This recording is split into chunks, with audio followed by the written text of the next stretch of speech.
Los crímenes y la ilegalidad siguen inundando a toda Latinoamérica. Casos que van desde secuestros a menores, hasta los videos más repulsivos y siniestros que pudo ver el internet. Lo de hoy es una recopilación de casos estremecedores que han ocurrido con el pasar de los años en toda LATAM. No hay piedad ni clemencia en estos casos.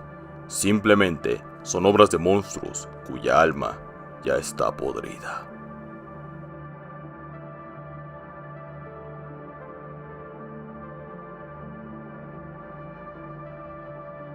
En Brasil, en el estado de Bahía, David Moreira. Una mañana se levantó de su cama. Su padre, con preocupación, vio que su hijo al caminar estaba cojeando de un pie. David simplemente dijo que se había lastimado jugando. En posteriores días, David comenzó a tener vómitos, dolores estomacales y de cabeza. La cosa se estaba poniendo rara. Días después, el padre llevó a su hijo al hospital y ahí murió. Los médicos no supieron de inmediato el motivo por el cual el chico había perdido la vida. El padre, con suma tristeza y con el alma rota, regresó a su hogar. Visitó el cuarto de su difunto hijo y encontró algo en él que llamó su atención. Vio que había una jeringa oculta en la habitación, con restos de una sustancia acuosa. Rato después, el médico que atendió a su hijo se contactó directo con el padre y le confesaría lo que en realidad le había ocurrido a su hijo. Resulta que David, antes de morir, le había confesado al médico lo que había hecho. El chico había matado una mariposa monarca. Después la trituró para después mezclarla con agua e inyectarse la sustancia en su pierna. Así de inusual, así de extraño. Esto fue lo que mató al muchacho. Se sabe que el chico realizó esto simplemente por un reto viral de su país. No muchos lo saben, pero Brasil es un país popularmente conocido por hacer virales en sus redes sociales retos ilegales, horrendos y peligrosos. Ríete tú de los retos virales en redes sociales de otros países, pues Brasil está a otro nivel de peligro en cuanto a retos virales. No es la primera vez que un reto de este estilo se hace viral en este país, y desde luego no es la primera vez que un reto así se cobra la vida de una persona.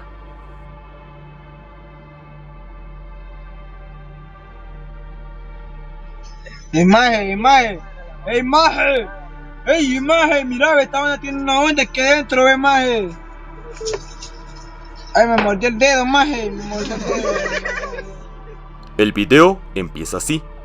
Hay un chico en una bañera llena de agua sucia. El chico se está bañando y juega con lo que es un cráneo humano. El chico que juega con el cráneo no está en sus 5 sentidos, como si estuviese dopado. Se puede ver en sus ojos perdidos que no está bien. El video continúa y aquí podemos ver cómo en el patio donde está él hay un montón de más chicos que miran al joven dopado, jugando con el cráneo de la manera más natural posible, como si se tratase de cualquier cosa. Lo miran con tanta naturalidad que da miedo. Después de repetir frases como estas: por los quietos, por los quietos, por los quietos, por los quietos, por los toques, por los toques. Y después de segundos de este molesto video, escuchamos como uno de los chicos del video le pide el cráneo al chico de la bañera. Pero lo realmente horrendo, que llena de pavor, es la frase que suelta para pedírselo. Puta. Por los quietos. Me quiero. No. Venimos. Por los quietos, por los quietos. Por los quietos. Por eso vení, yo te lo voy a dar, mira, de todo picado. Un toque, quiero fumarme, man. Por eso vení, préstame a tu hermano. Por los quietos. Préstame a tu hermano. Por los quietos. De este video no hay más información, no hay más contexto. Lo único que se sabe es que es una región del Salvador. Este tipo de pandillas y gente eran muy comunes en ese país antes de la llegada de Bukele, quien llegó a poner cierto orden en el país y sentenció a prisión a este tipo de ratas. Pero este tipo de videos son la evidencia que quedaron de un país que en el pasado, una tierra sin ley y sin piedad. Si vemos con detenimiento el cráneo, podemos observar cómo tiene una gran ruptura en la zona del ojo derecho. Es horrible pensar en cómo acabó el hermano del chico del video, y sobre todo, cómo los pandilleros del video acabaron con su vida. Y al ver cómo terminó su cráneo, podemos hacernos a la idea de que su muerte fue brutal. Reportaje de la dicha Mazacuata.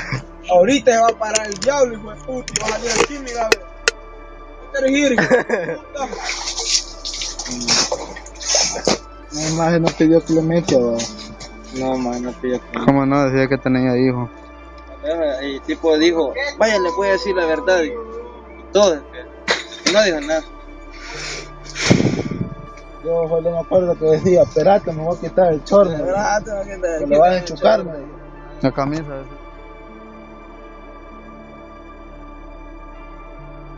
Este atroz acto ocurrió en la noche del domingo del 8 de diciembre del año 2024. 4 niños vivirían el terror aquella noche en Guayaquil, Ecuador. Ismael Arroyo, Saúl Arboleda, Josué Arroyo y Steven Medina sufrirían un infierno en carne propia. Aquella tarde, después de terminar de jugar un partido de fútbol, los niños se dispondrían a regresar a sus hogares. Pero fue ahí cuando las cosas se pusieron mal. Según las cámaras de vigilancia, los niños aquella noche serían detenidos por un auto lleno de militares y serían subidos en contra de su voluntad al vehículo. En el video se puede ver cómo son llevados por los soldados. El video termina. Pasaron los días. Los niños habían desaparecido. Todo esto fue en el sector de las Malvinas, al sur de Guayaquil. Después de su desaparición, las familias exigieron justicia y protestaron por los hijos.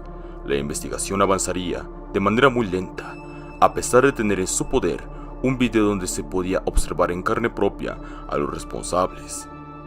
Todo tocaría un fondo muy oscuro, pues el 24 de diciembre, Navidad, se encontraron 4 cuerpos pequeños calcinados cerca de la base militar de Taura, a 40 kilómetros del lugar donde había ocurrido el incidente.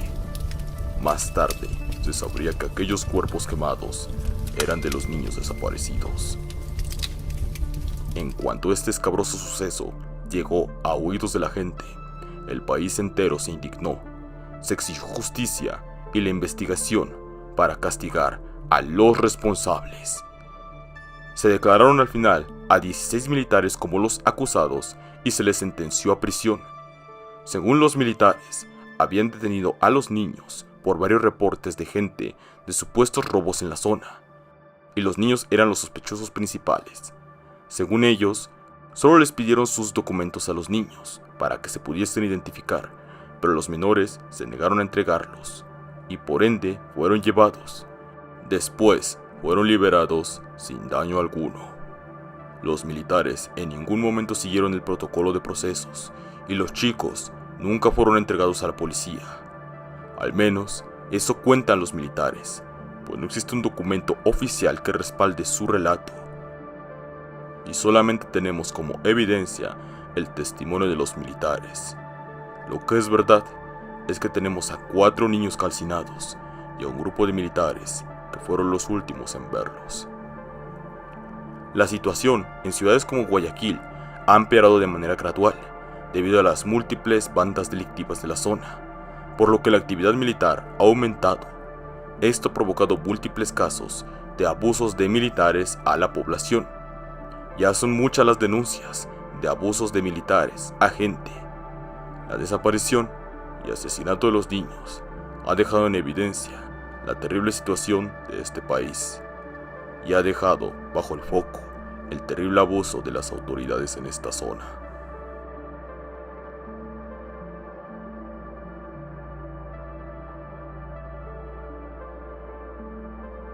En República Dominicana, en pleno 2019, Elvis Núñez Gutiérrez, un hombre de avanzada edad, causó escándalo en plena calle a plena luz del día. Eso que miras, que parecía una simple caja en medio de la calle, causó terror a la gente. Eso no era una caja. Eso era el ataúd donde yacía el cadáver de su madre. Que tiene 80.000 casas, me dejó en la calle durmiendo. Esto para que lo llame la atención de mi mamá. Me dejó en la calle durmiendo. Como una basura, como una lacra. Que no fue un hecho de vandalismo, fue un hecho de crueldad, fue un hecho antisocial. El hombre había ido al cementerio de La Vega y robó el ataúd entero de su madre. El hombre empezó a gritar a todo pulmón en plena calle.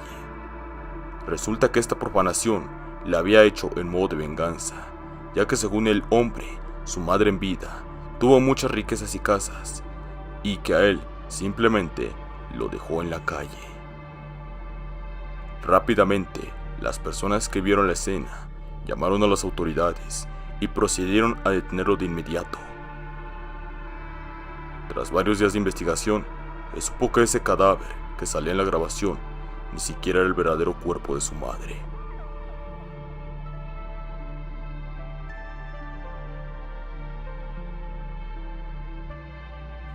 Chris Kramer y Lisanne From, dos chicas de Holanda, viajaron a América del Sur, pues su objetivo era realizar senderismo dentro de la naturaleza. Su destino sería Panamá. Una tarde realizaban una caminata por el sendero El Pianista. Esa misma tarde, del 1 de abril del año 2014, desaparecerían.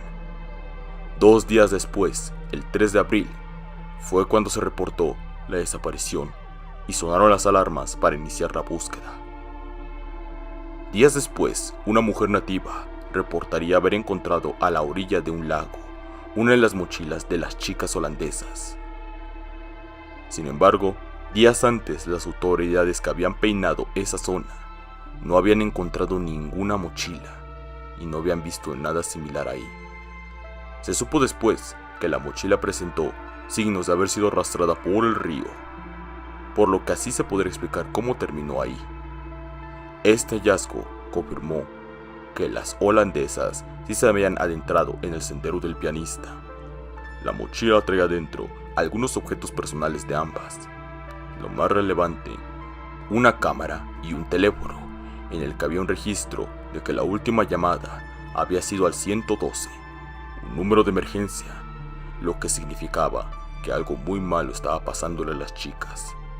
Tal vez se extraviaron y por eso llamaron a ese número de emergencia. Tal vez o no. Una vez las autoridades examinaron la cámara, todo empezó a tener más sentido. Las últimas fotos mostraban a ambas chicas. En las fotos se les veía solas y muy felices. Se sabe que en ningún momento tuvieron intenciones de ir a acampar, y sus verdaderas intenciones eran simplemente pasar el día en el bosque. Aquí empieza lo verdaderamente atemorizante. Conforme las autoridades avanzaban más en las fotos, ya no vieron a las mismas chicas sonrientes y que transmitían un aura de tranquilidad.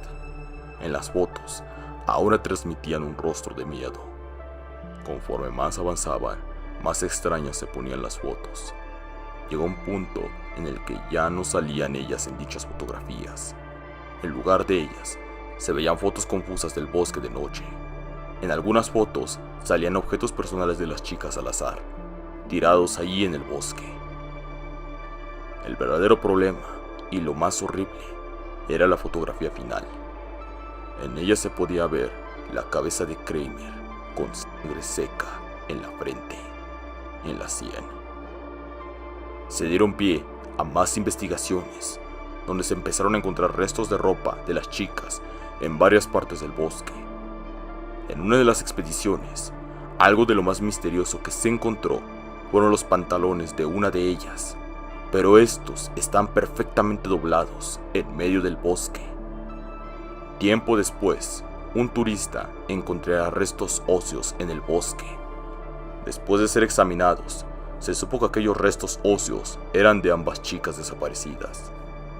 Lo más aterrador que se encontró en esas expediciones fue un pedazo de pie cercenado, aún dentro de su calcetín y de su zapato, además de varios huesos esparcidos por la zona. Se vio que varios de los huesos estaban cortados de manera perfecta. No se encontraron marcas de garras ni signos de que un depredador hubiese sido el culpable. Se supo que el pie era de una de las chicas, y hasta el día de hoy no se sabe qué les pasó a las chicas, ni quién o quiénes fueron los responsables. Este caso presenta muchos misterios, como ¿por qué la ropa empezó a aparecer después de su desaparición y antes no estaba? ¿Quién dobló aquellos pantalones y por qué en medio del bosque?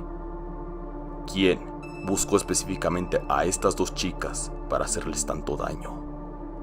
¿Quién cortaría tantos huesos para esparcirlos en diversas partes del bosque?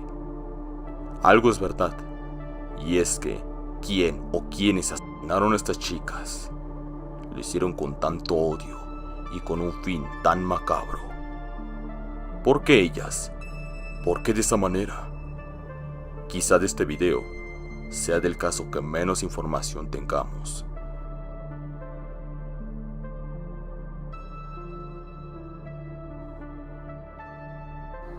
Hola, mi nombre es Gabriel Jesús Sarmiento Rodríguez, de cédula de identidad 27654-015. Para nadie ya es un secreto de que realmente yo tengo información sobre el tren de Aragua y sobre delincuentes del estado de Aragua. Estamos en Maracay, Venezuela. Gabriel Sarmiento fue un influencer joven de 25 años, muy conocido en TikTok. Gabriel se hizo conocido gracias a su contenido en redes sociales, donde exponía a todo tipo de corrupción que había en su país. Gabriel etiquetaba constantemente en sus lives que hacía a funcionarios del gobierno para que sus protestas y quejas fuesen escuchadas. El joven se hizo más notorio al hacer múltiples denuncias a casos de corrupción en la policía que estaba implicada directamente con la banda criminal Tren de Aragua. Imploraba que estos políticos voltearan a verlo y lo ayudasen en su lucha. De pronto, comenzó a recibir amenazas desde la prisión de La Morita, un centro de detención de la policía bolivariana. El joven hizo caso omiso y valientemente siguió realizando videos de protesta y directos donde contaba a detalle su situación. Pero la mañana del lunes 23 de junio, algo inesperado pasaría. Gabriel realizaba un directo en TikTok hablando de las denuncias a la policía que había realizado hace poco, cuando en pleno directo alguien comenzó a golpear la puerta de su casa. Piñonal, calle JJ Montesino, Piñonal, calle JJ Montesino, Sevín, ustedes que me llamaron ahorita, el William Adalejo me está allanando la casa, el comisario del DCDO, enviado por Ricky José González. Piñonal, calle JJ Montesino, Sevín. ¡Auxilio! Sevín, calle JJ Montesino, Piñonal, el que me llamó, necesito que se presenten en Piñonal, calle JJ Montesino. Piñonal, calle JJ Montesino. Piñonal, calle JJ Montesino.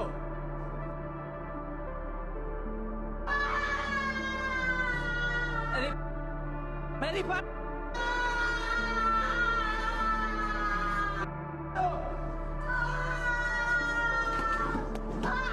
Y después detonaron sus armas. Acabaron con la vida de Gabriel y con la de su madre. Poco antes de que ellos entrasen, Gabriel soltó nombres, soltó su ubicación, con tal esperanza de que alguien llegara a ayudarlos en aquel momento, a él y a su madre. Pero no fue así. El directo fue cortado. Después de que estos hombres entraran a la fuerza, las autoridades siguen investigando quién fue el responsable de su deceso. Pero es más que evidente que el Tren de Aragua y el niño Guerrero, líder de la banda criminal, fueron los responsables de este atroz crimen. Una banda criminal de este calibre no se anda con juegos. Veían a Gabriel como un estorbo que tenían que quitarse del medio, y lo consiguieron. Latinoamérica es uno de esos lugares donde impera el terror y el caos antes que el orden. Los casos de hoy son la prueba de ello. Como estos crímenes, aún hay muchos más. La lista no acaba. Y peor aún, hay muchos más de los que ni siquiera se tiene una pizca de conocimiento, ya sea por la falta de información o gracias a la censura. Hasta aquí el video de hoy. Si este video les gustó, por favor dejen su like, comenten, compartan y suscríbanse a su canal. Mando un cordial saludo a todos los miembros del canal. Si tú gustas apoyar este canal uniéndote a la membresía, puedes hacerlo, se te agradecería mucho. Abajo en la descripción encontrarás links directos a mis redes sociales, Facebook, Instagram y TikTok. Yo soy Willard y yo les deseo que pasen buenas noches.